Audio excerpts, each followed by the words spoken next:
Sim, acho que agora vai. Vocês conseguem ver a tela, só para eu me organizar? Poderia alguém sinalizar se conseguem ver?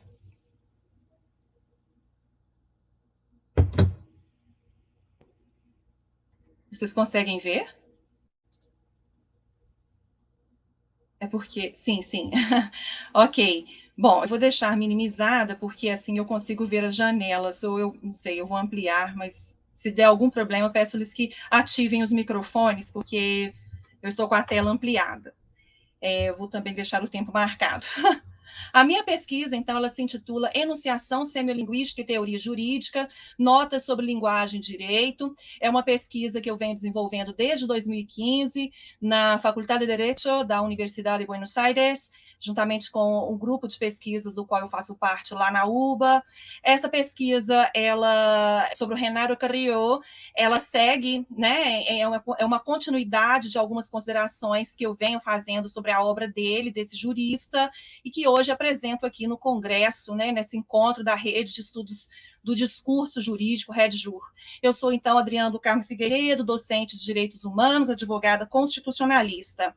Bom, a justificativa da minha pesquisa, ela parte do pressuposto de que existe uma forma particular de expressar o direito por meio de articulações linguísticas ambíguas. Essa justificativa é uma apreciação que eu faço como jurista e como também analista do discurso, mas é, sobretudo, a percepção que o próprio Renato Carrió tem, né, na obra dele, expressa na obra dele, a respeito do viés movediço, do componente discursivo, da natureza da linguagem do direito. Então, nós estamos aqui problematizando a própria natureza dos enunciados e das palavras que se extraem das teorias do direito. É uma problematização que o Renato Carrió, ele traz também na sua obra. Estou usando a versão, nessa obra do Carrió de 1973, em que ele trouxe algumas conferências que foram ministradas nos anos 60 para os estudantes da Faculdade de Direito da Universidade de Buenos Aires. Então, ele mesmo, no prefácio, ele já nos convoca a uma apreciação linguística sobre a teoria jurídica e já diz, né, que essa apreciação ela deve necessariamente passar pelo viés interpretativo, que se materializaria pelas letras da lei, da doutrina e da jurisprudência. Os meus objetivos são analisar fragmentos da obra Notas sobre Derecho e Lenguaje, compreender os pontos de vista que são articulados pelo sujeito comunicante, com a perspectiva de Patrick Charrodot, sobre a natureza desses enunciados empregados nas teorias jurídicas e convocados para este corpus, né, com o qual estou trabalhando. O meu referencial teórico, ele traz precisamente a semiolinguística de Patrick Charrodot em esses duas obras. Na verdade, um é um texto, né? O primeiro é uma obra, Langage et Discours, em que eu trabalho, por exemplo, e o próximo, que é o texto, uma análise semiolinguística do texto e do discurso, em que eu busco no corpus analisado identificar, por exemplo, os modos de organização do discurso, o contrato comunicativo, o quadro dos sujeitos de linguagem que é estabelecido na semiolinguística, né, na perspectiva do Patrick Charrodot, que tem esses planos externo e interno do discurso, a noção de semiotização do mundo, que passa por um processo de transformação e de transação, as noções do fazer e do dizer, né, dentro do circuito de linguagem, em aspecto externo e interno. Na estética da criação verbal, eu procurei trabalhar com aquela máxima, né, bakhtiniana, que diz respeito necessariamente à ideia de que a utilização da língua ela se efetua em forma de enunciados orais e escritos, concretos e únicos, e que emanam dos integrantes de uma outra esfera da atividade humana. Esses enunciados, quando eles se revelam como tipos relativamente estáveis, eles se compõem em o que ele chama, né, denomina de gênero discursivo. Então, para pensar o direito e seus desdobramentos em gêneros discursivos, afinal de contas, nós temos a doutrina, a jurisprudência, a legislação. Dentro da legislação, nós temos também a própria legislação supra, né, constitucional, infraconstitucional, legislação constitucional. Então, nós temos uma série de questões realmente que trazem muita reflexão, muito interesse de pesquisa. No Manguenô, eu estou trabalhando com a ideia do discurso como esse território que não é circunscrito, mas é um território em que se fazem, desfazem os laços aparentemente fortes, né, entre a relação de enunciado e mundo, entre linguagem e mundo. E falando brevemente do mapeamento aí da obra do Renato Carrió, é importante dizer que ele tem uma grande influência da teoria egológica do direito, que foi desenvolvida por Carlos Cossio. Essa teoria egológica do direito, se nós tivermos que fazer uma breve definição, ela traz a noção, por exemplo, de que o direito ele não está simplesmente inserido em normas, mas ele é decorrente de condutas em relações intersubjetivas. Então, o Carrió, ele herda muito do Cossio, do Carlos Cossio. Ele tem uma experiência acadêmica interessante também nos Estados Unidos, como law. Ele tem outra experiência muito interessante em Oxford, porque ele foi orientando de Hart, e ele participou daquele círculo, né, um famoso círculo que é desenvolvido, né, nesta universidade, a respeito da filosofia da linguagem ordinária, em que se criticava, por exemplo, determinadas confusões conceituais que distorciam, que desconsideravam palavras, né, realmente significativas da linguagem cotidiana.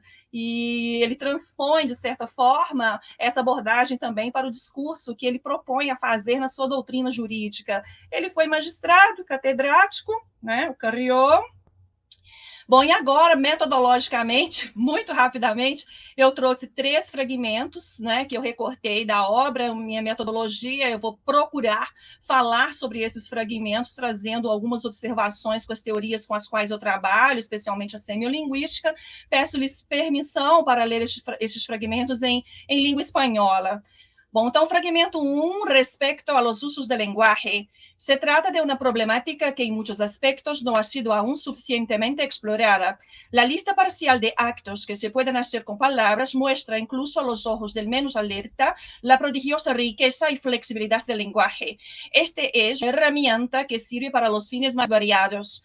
Bom, sujeito comunicante, ele traz um enunciador que já nos indica uma preocupação com os atos de linguagem. Então, nos permite pensar esses atos de linguagem, essas associações com as palavras, dentro de uma proposta que, a meu ver, a semiolinguística ela pode nos ajudar nessa compreensão, que é a noção do dizer e do fazer, né? Como que isso também evidencia a própria intencionalidade desse sujeito comunicante e como que isso se desdobra dentro da linguagem jurídica.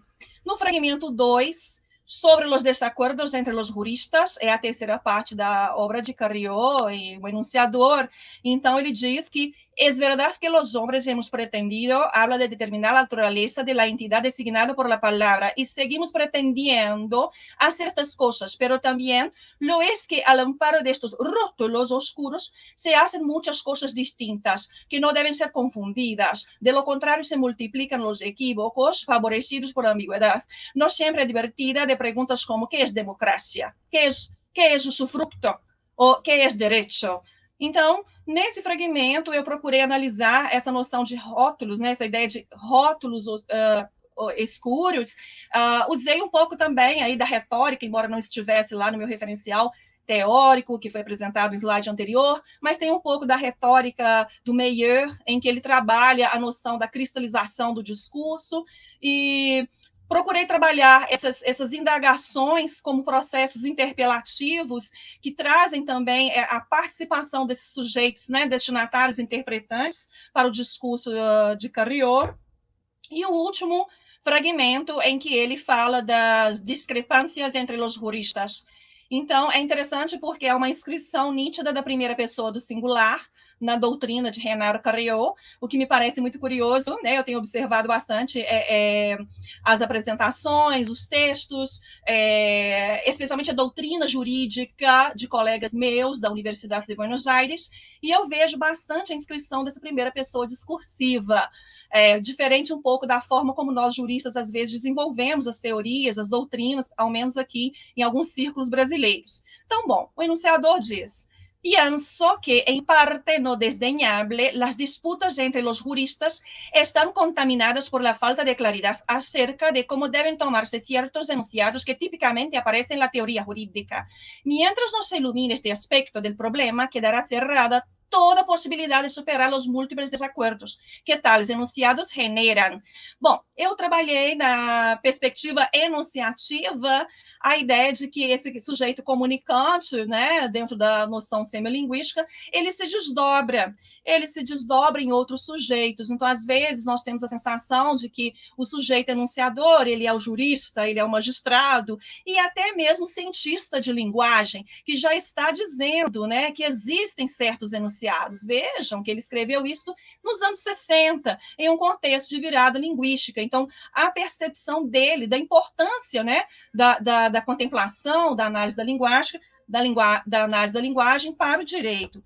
Minhas considerações, eu busquei, né, no paper, não talvez aqui na apresentação, mas no paper eu procurei traçar algumas pistas enunciativas que revelam as condições de produção dessa obra, dentro desse contexto da virada linguística dos anos 60. Eu percebi que o comunicante e o enunciador de Carriot, esses sujeitos nos sugerem uma mudança na perspectiva metodológica para a compreensão e aplicação do direito. Procurei trabalhar no plano enunciativo esses desdobramentos dos eus, né, de Carriot, em que a gente consegue perceber um sujeito histórico, o enunciador com vários perfis, com vários papéis.